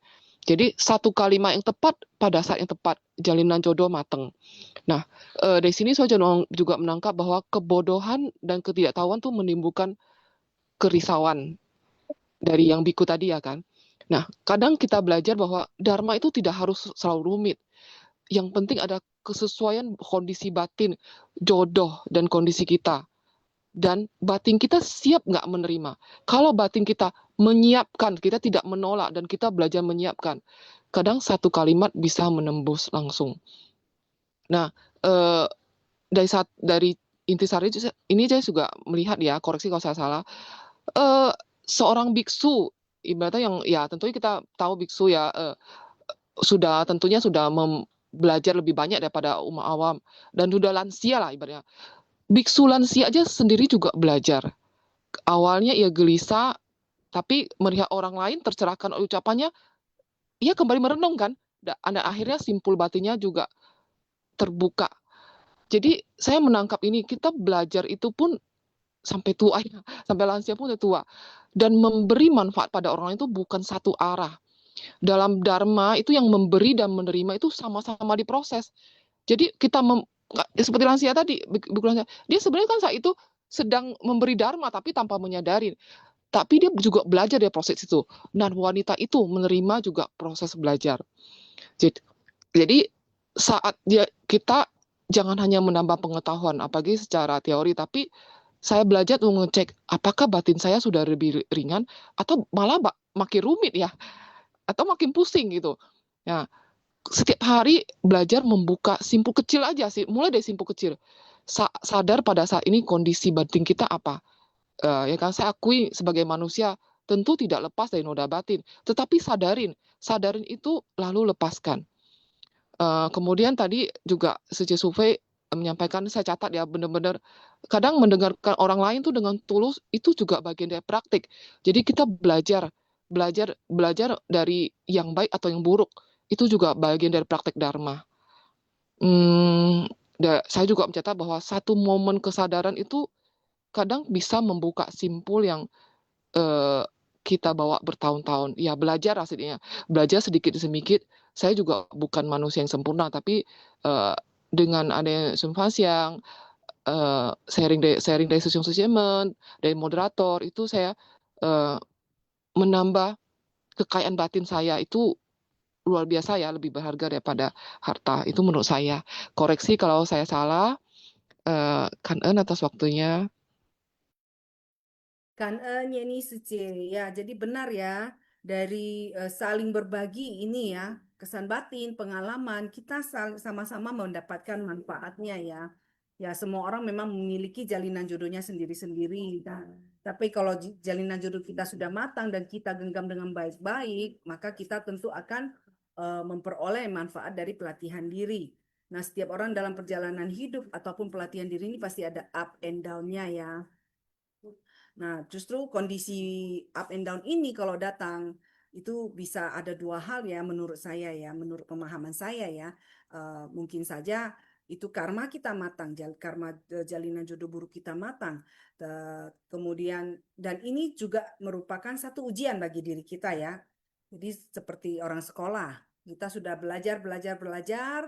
Nah, kemudian kita kan harus ujian ya, baru bisa tahu apa yang kita pelajari ini sebenarnya kita benar-benar sudah paham belum, seperti itu. Jadi kondisi up and down itu juga merupakan satu ujian dan pelatihan diri. Sangat kangen ya, Yeni Suci atas sharingnya ya. Jadi sharing-sharing dari Susun Suci ini semua benar-benar sangat menginspirasi ya. Kita bisa belajar sangat banyak. Kangen sekali. Nah ini tadi ada Sunardi Lim Sesiung yang raise hand ya, kemudian hilang lagi raise hand-nya. Apakah Sunardi Lim Sesiung memang ingin sharing atau hanya kepencet raise hand-nya? Iya, Sunardi. Suci. Oke, Kanan Sesiung silakan. Joni Sesiung tunggu ya, Sunardi Lim Sesiung dulu ya. Kanan Sesiung silakan. Ya, kangen ya Suci Suve, kangen Suci semuanya. Ini tadi saya lihat Yeni Suci udah bilang belajar sharing ya, jadi saya pun juga ikut juga belajar sharing ya, Suci. Dan terus tadi beberapa Susiung kita ada sharing-sharing ya cukup baik ya, jadi di luar sana kan demikian banyak orang yang banyak berubah menjadi baik ya ketika banyak belajar dari master, ya setelah menjadi insan suci banyak belajar dan banyak berubah gitu ya. Nah itu sungguh sesuatu yang sangat baik. Kemudian di dalam belajar itu kan tidak ada habisnya ya Susiung Suci ya. Dan setiap orang yang belajar itu juga berbeda cara mencerap pembelajarannya untuk menjadi bijaksana. Jadi setiap orang pasti berbeda. Kemudian saya tadi saya ada dengar tadi Holai Sesyong yang mengatakan dari Jangka Sesyong tadi Master tak mengajarkan abidama. Nah tadi Holai Sesyong sudah menjelaskan demikian baik. Dan saya ingin nambah sedikit ya, karena saya pernah mendengarkan dari seorang sangha yang cukup senior yaitu Bante Asin Keminda ya. Beliau pernah menyatakan apa yang ada di Abhidhamma itu juga ada di dalam Sutta Pitaka. Hanya cara pembahasannya yang berbeda. Diibaratkan begini ya, kalau di Sutta Pitaka itu kan kita berbicara tentang air putih ya, kan kita katakan ini air putih ya. Tetapi kalau di dalam Abhidhamma itu air putih itu tidak dikatakan lagi air putih, tapi dia penguraiannya jadinya HO2 gitu ya. Nah, jadi sebenarnya Abhidhamma itu secara lebih mendalam dia membahas. Tetapi secara garis besar kan apa yang ada di Sutta Pitaka dengan Abhidhamma ya tidak jauh beda. Nah, kemudian kita tahu di Indonesia ada beberapa aliran. Nah, kita ambil aja tiga aliran besar ya, yaitu Theravada, Mahayana, dan Tantrayana. Kalau setahu saya di semua aliran ini pasti ada 4 kebenaran mulia. Ya, nah Guru Agung kita juga memberitahukan kepada kita, ini loh kenyataan hidup kita ya. Jadi kita belajar Dharma itu untuk mengurai suka dan duka di setiap saat di kehidupan kita ya. Nah, dan kemudian kita juga menjadi insan suci dari master, kita juga belajar ya bagaimana menumbuhkan kebijaksanaan dan menjadi bodhisattva di dunia ya. Jadi bukan di alam sana ya, tapi di kehidupan saat ini kita sudah bisa menjadi bodhisattva. Yaitu kita bersumbangsi dalam banyak misinya master ya gitu ya. Nah, kemudian satu lagi saya menambah tertarik juga tadi Jangka Sesyong ya. Beliau memberikan kesan batinnya terhadap temannya yang mana beliau mengatakan sempat memandang melihat kurang baik ya. Nah, kalau saya terbalik sedikit ya, saya jadi tadi teringat kepada seorang teman saya boleh dikatakan seorang teman yang membawa saya ke insan suci ya di tahun 2022. Tetapi beliau hari ini telah tidak bersama kita lagi. Nah, 1 tahun sebelum beliau berpulang, itu saya melihat karena beliau sangat dekat dengan saya, jadi saya melihat banyak berubah beliau sejak berada di insan suci, di mana beliau lebih mudah menerima saran masukan orang lain dan lebih sabar. Ya, intinya lebih legowo ya, lebih mudah gitu ya. Nah, tetapi hari ini beliau sudah nggak ada ya. Ini tadi cerita Sesyong Jangka mengingatkan kembali ke saya. Jadi teringat kepada beliau. Karena saya ada bergabung di insan suci juga adalah jasanya beliau ya. Dan tadi pesan Jangka Sesyong intinya begini ya kira-kira tadi ya. Belajar itu menjadi baik dan tidak menjadi sombong ya. Karena kesombongan ini sangat berbahaya karena ada kilesa kekotoran batin yang sangat halus yang sulit kadang kita sadari ya gitu ya. Nah, jadi sebagai penutup sesye, kita sebagai praktisi atau sebagai seorang yang memahami Dhamma secara penuh kewaspadaan, mungkin setiap saat kita dapat menjaga moralitas dengan baik ya, di mana kita bisa memulai dari sudut pandang yang benar. Ketika sudut pandang kita yang benar itu dapat mengarahkan pada kita perilaku dan ucapan juga menjadi benar. Saya kira demikian saja sedikit sharing dari saya. Kangen ya, Suve saja, kangen Susyong saja semuanya. Kangen Sunardi Sesyong ya atas sharingnya ya bagus sekali ya, menginspirasi ya. Memang mitra bajik itu selalu adalah yang bisa menginspirasi kita dan membawa kita ke jalan yang lebih benar. Kemudian memang kita harus melatih memiliki pandangan yang benar. Dengan demikian baru setiap perkataan kita dan perbuatan kita bisa tidak menyimpang. Kangen sekali lagi Sunardi Sesyong atas sharingnya. Bagus sekali ya. Oke, selanjutnya saya persilakan Joni Susyong, Kangen Susyong. Iya, kangen ya Sofi Sece, Cawang Sece semua ya. Wah, hari ini banyak yang sharing ya, bagus-bagus semua. Saya dapat banyak inspirasi juga ya. Saya pikir ya, kalau kita di Seci, ini kita memang banyak relawan dengan banyak keyakinan yang berbeda-beda ya. Mungkin ada keyakinan di luar daripada Buddhis. Bahkan di Buddhis juga kan ada beberapa aliran juga kan. Ada yang Theravada, ada yang Mahayana, mungkin Maitreya juga ada ya. Nah, tapi saya nggak tahu ya, apakah Sesyong Sece selama ini sebenarnya ada paham nggak ya tentang yang dimaksud dengan majap seci. Nah, kalau Sesyong Sece mungkin ya ke Jingsetang ya di lantai 2 itu kan di lobi Fuhuiting ya. Itu kanan kiri itu kan yang replika rumah Master itu kan apa ya, kanan kirinya itu kan ada tulis ya, Jingse Famai Xing Xing Tao, Zeci Zhong Men Ren Jian Ru. Dulu saya pernah dijelasin ya, bahwa kan saya nggak gitu paham Mandarin sih. Kan dijelasin bahwa ajaran Jingse adalah ajaran kebenaran. Xing Xing Tao saya rasa pelatihan diri ya mungkin ya. Tapi Zeci Zhong Men Ren Jian Ru ya, menjadi bodhisattva, majap seci adalah menjadi bodhisattva dunia. Nah, setelah berapa kali dengar-dengar terus di sharing master kan sering dibilang ya bahwa dharma itu sebenarnya juga ada dalam kehidupan dan keseharian kita. Nah, inilah makanya kenapa kita harus terjun ke tengah masyarakat gitu loh. Nah, kendaraan yang kita pakai ini kan kendaraan lembu kan dari kereta kambing, kereta rusa dan kereta lembu kan. Nah, ini kan juga ada di dalam perumpamaan yang bab 2 ya kalau nggak salah ya. Tapi saya nggak sadar ada rumah yang terbakar seperti itu. Nah, dan kemudian kemarin kan juga saya sangat ada satu yang waktu itu saya kan ada kan disebutkan 4 ikra bodhisattva ya. Nah, salah satunya kan adalah mempelajari pintu dharma tanpa batas. Awalnya saya juga berpikir ini mempelajari pintu dharma tanpa batas berarti semua aliran-aliran apa kita pelajari semua. semua kitab suci apa kita pelajari semua. Nah, beberapa minggu lalu saya baru ada juga ya, saya sampai screenshot ya, masa ada bilang kan, pintu Dharma itu adalah terjun ke tengah masyarakat.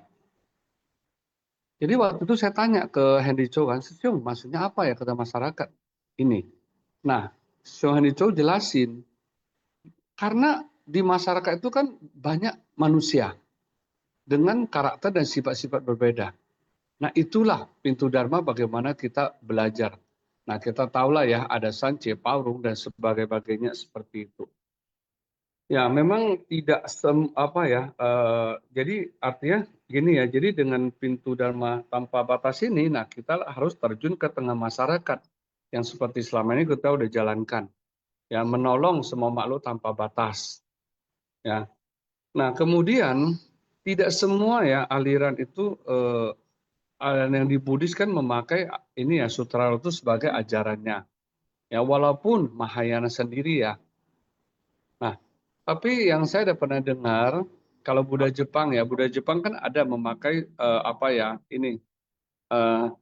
Sutra Lotus ini sebagai intisari ajaran mereka juga gitu loh.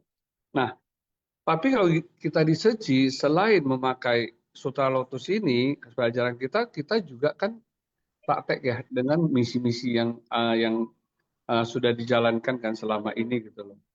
Nah, jadi kembali lagi adalah saya pikir masing-masing punya metode dan ataupun cara pencapaian masing-masing gitu loh.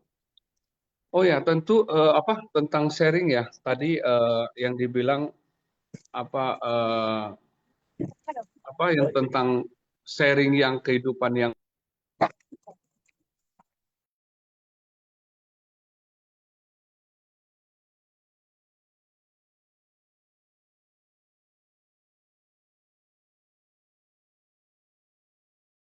Joni Susyong mic-nya ke mute tuh. Oh, halo C. Tadi ke mute.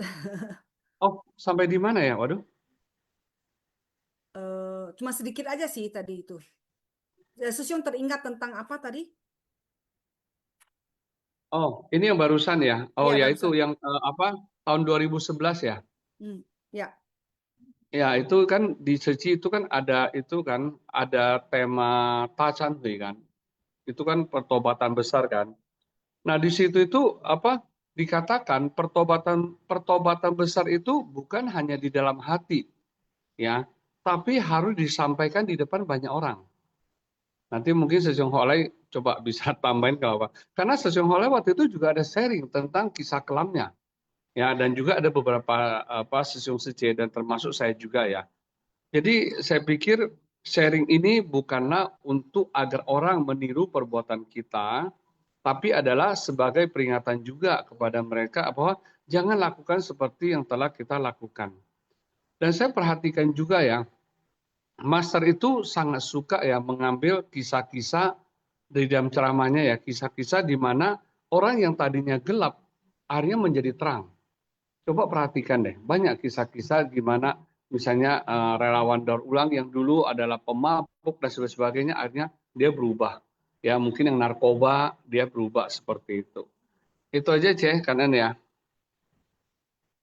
Ya, Joni Susyong benar sekali ya. Sebenarnya yang sederhananya adalah kita harus pahami bahwa metode yang Master ajarkan kepada kita di Seci ini adalah kita mempraktekkan Dharma atau mempraktekkan isi sutra. Ya, jadi ini perlu dipahami ya.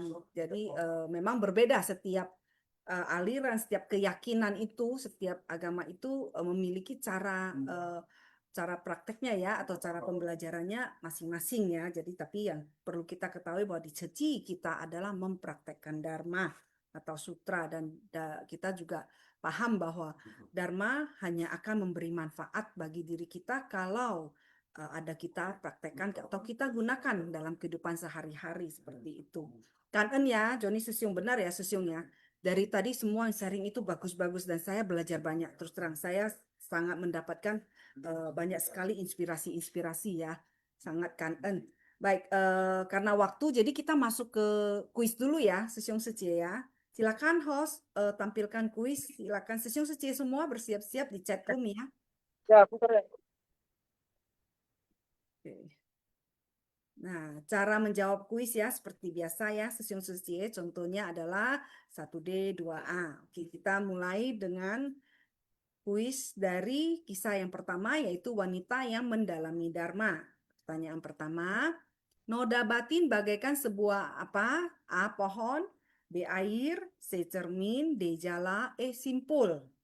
Silakan sesiung suci segera menjawab. Baik. Ya, dari sharing-sharing tadi juga tentu kita semakin memahami ya isi dari cerita-cerita ini. Oke, jawaban terus masuk. Ya, noda batin bagaikan sebuah titik-titik ya. Oke, kita close. Sudah di close? Belum ya? Ya, kita close ya. Jawabannya adalah simpul. Jadi noda batin itu bagaikan sebuah simpul ya. Ya, noda batin ya. Kita tidak bilang batinnya ya. Oke. Yang pertanyaan kedua, biksu yang manakah yang risau untuk berbagi dharma? A. Biksu cilik, B. Biksu muda, C. Biksu lansia, D. Kepala biksu, E. Semua jawaban salah. Nah, ini pasti sangat mudah ya. Oke. Oke, sudah di close. Jawaban yang benar adalah C. Biksu lansia. Oke. Ya, biksu lansia ya. Yang ketiga, apa yang dipersembahkan wanita kepada biksu lansia? A. Jubah, B. Sepatu, C. Mangkok, D. Obat-obatan, E. Uang. Silakan jawaban yang benar yang mana?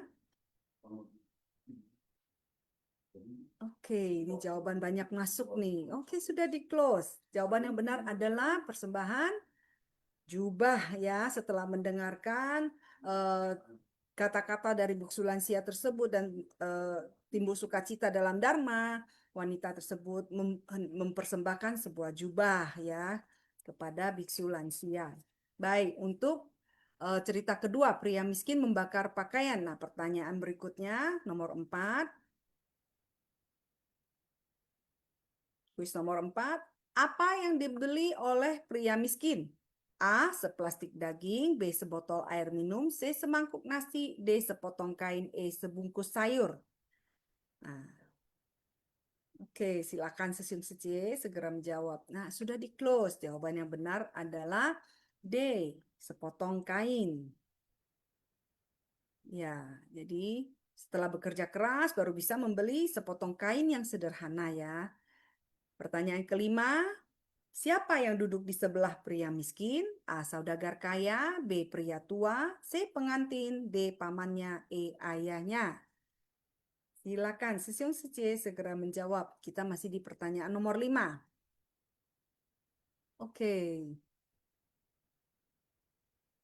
Banyak sekali yang menjawab ya. Kanan sesiung C sudah di close. Jawaban yang benar adalah B.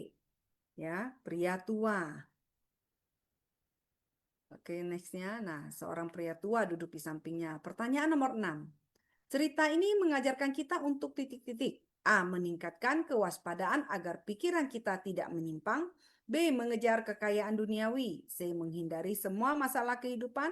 D. Mengabaikan perasaan orang lain. E. Mengandalkan orang lain dalam setiap hal. Silakan. Sesiung Suci menjawab. Bagus sekali. Banyak yang menjawab. Dan semuanya benar ya. Oke.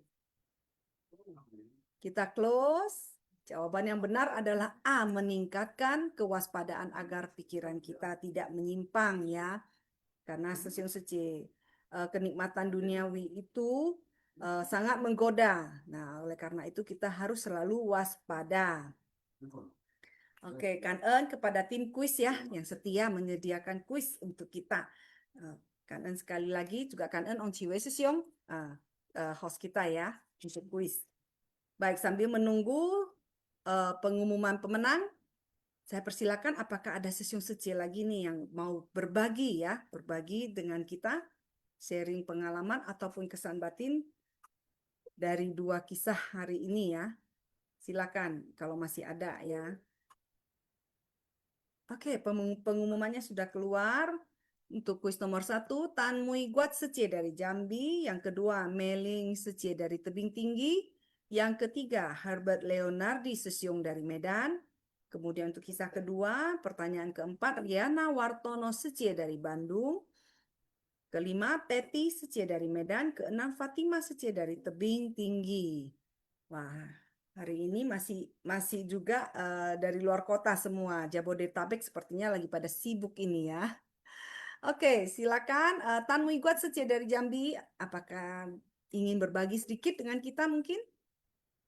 Silakan Secie. Izin tidak sharing. Oke, semoga nextnya Secie ada bisa berbagi ya dengan kita. Meling Secie dari Tebing Tinggi. Kan Tan Mui Guat Secie. Meling Secie dari Tebing Tinggi. Apakah ingin berbagi dengan kita? Izin juga. Oke, kan Secie. Herbert Sesiong. Herbert Sesiong dari Medan. Apakah ingin berbagi juga dengan kita? Kita bisa saling belajar banyak ya di sini. Oke, Herbert Sesiong mungkin tidak mendengarkan. Oke, Riana Wartono Secie dari Bandung izin tidak sharing. Oke, kan Secie next time ya. Kemudian Teti Secie. Baik. Silakan Teti Secie. Iya. Kan Tacia. Terima kasih atas kesempatan ya kan juga kepada Master ya Sang dan Sokuse. Jadi di sini tadi saya mendengar sharing dari Sesiung ya, saya lupa tadi nggak lihat namanya, yang mengenai kita itu sembahyang ya.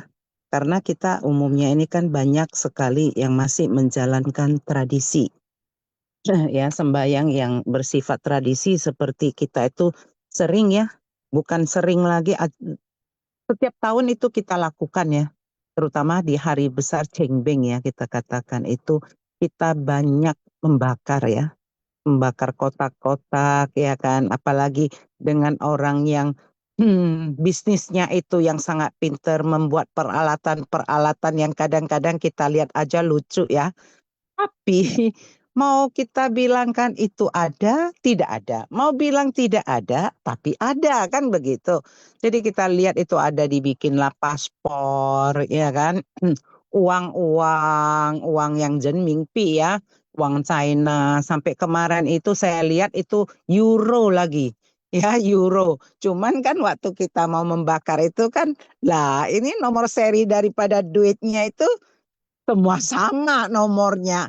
Kalau uang kita kan setiap lembar kan beda, ya kan nomor-nomornya. Tapi ya gimana mau kita katakan ya kan, itu adalah tradisi dan juga kepercayaan masing-masing.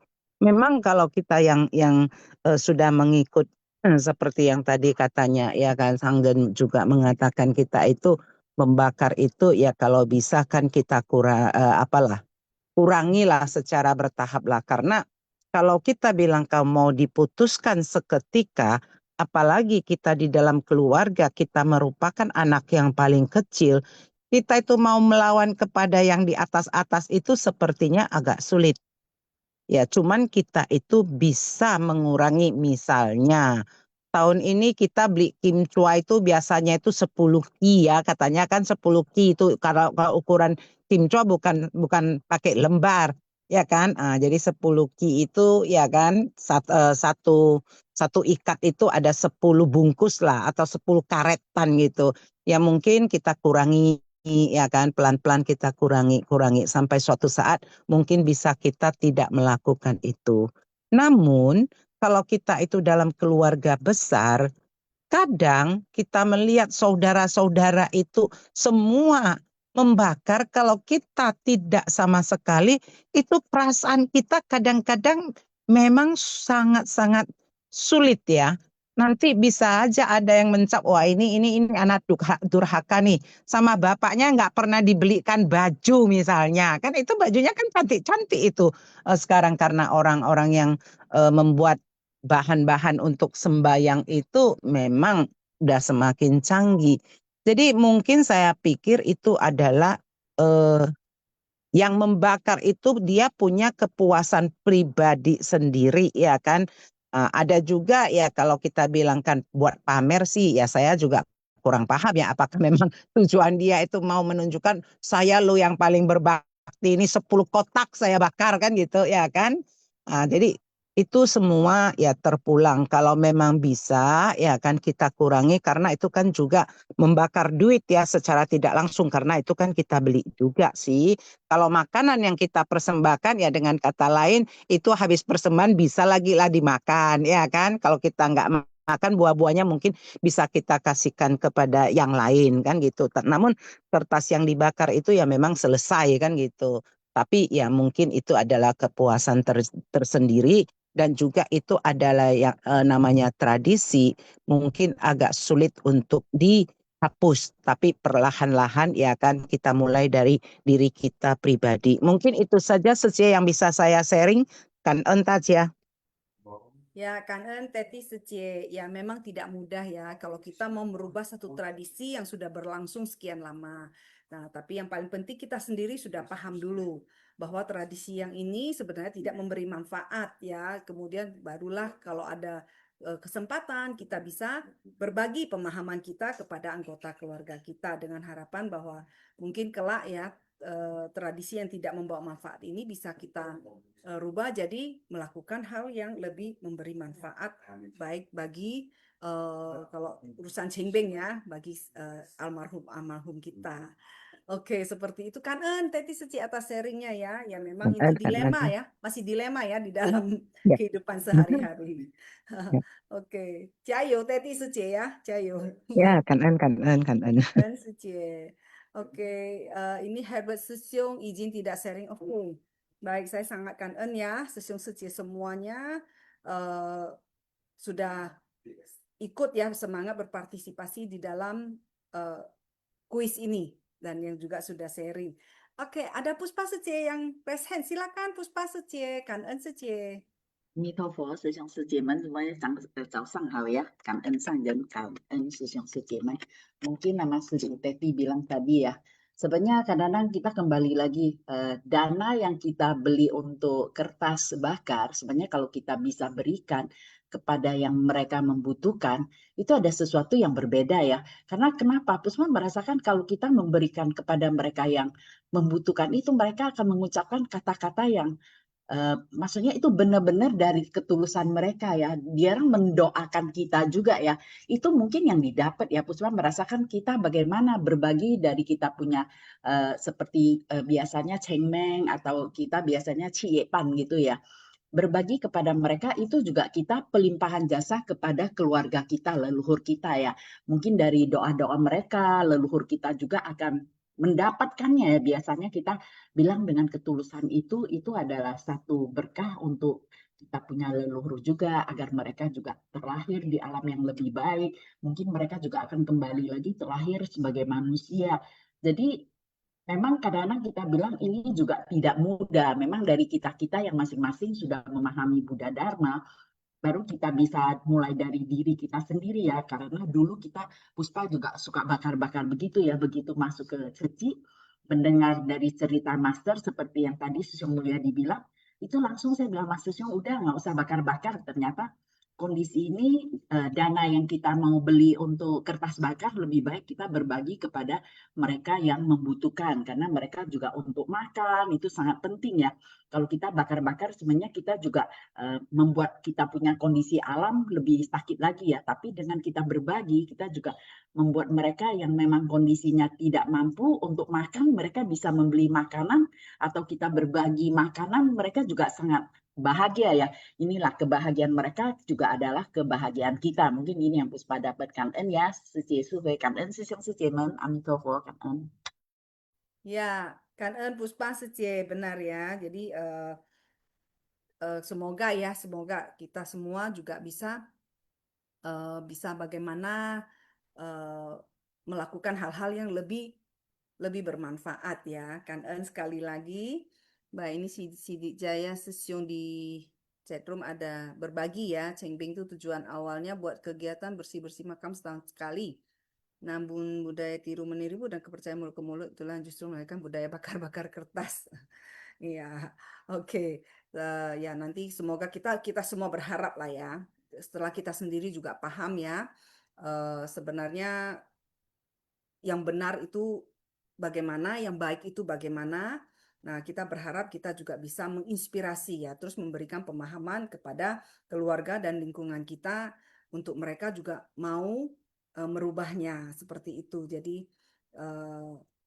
ya kita semua tetap harus saling berusaha. Tapi yang pertama kita sendiri dulu harus paham. Kita sendiri dulu harus paham sehingga kita bisa memberi penjelasan ya di saat orang lain mungkin bertanya mengapa ya, mengapa harus begitu, mengapa tidak boleh begitu. Nah, kita sendiri harus paham dan bisa memberi jawaban yang logika lah, yang bisa diterima ya. Oke, seperti itu. Kan En, Sesiong Secie. Nah, waktu sudah menunjukkan jam 9.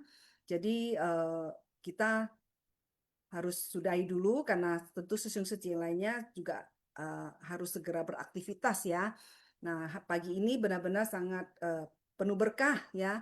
Setelah mendengarkan Dharma dari Master, kita juga mendapatkan banyak sekali Dharma-Dharma ya, sharing-sharing dari pengalaman-pengalaman Sesiong Secie tadi semua, dan juga kesan-kesan batin yang didapat. Kita benar-benar belajar banyak pagi ini. Sangat Kan-en, saya sendiri sangat sukacita pagi ini ya. Kan-en sekali lagi, Sesiong Secie semuanya, Kan-en kepada tim host ya, yang terus mendampingi. Baik Sesiong Secie, kita bertemu kembali besok pagi ya, di jam yang sama untuk mendengarkan ceramah Master berikutnya. Semoga semua mendapatkan manfaat dan sukacita dalam Dharma, dan semoga aktivitas Sesiong Secie hari ini semuanya lancar. Oke, Sesiong Secie, mari kita tutup Shinfasyang pagi ini dengan memberi penghormatan. Silakan berdiri, tangan beranjali. Mari kita memberi penghormatan kepada Buddha, Bodhisattva, dan Master sebanyak 3 kali. Penghormatan pertama, penghormatan kedua, penghormatan ketiga. Kan-en, Sesiong Secie semuanya. Sampai jumpa besok pagi. Kan-en, tim host. Secie, Kan-en Taja. Sampai Kan-en jumpa. semuanya, sampai besok. Sana semuanya, sampai besok. Kan-en, Sesiong Kan-en Secie yang sudah sharing Taja. ya.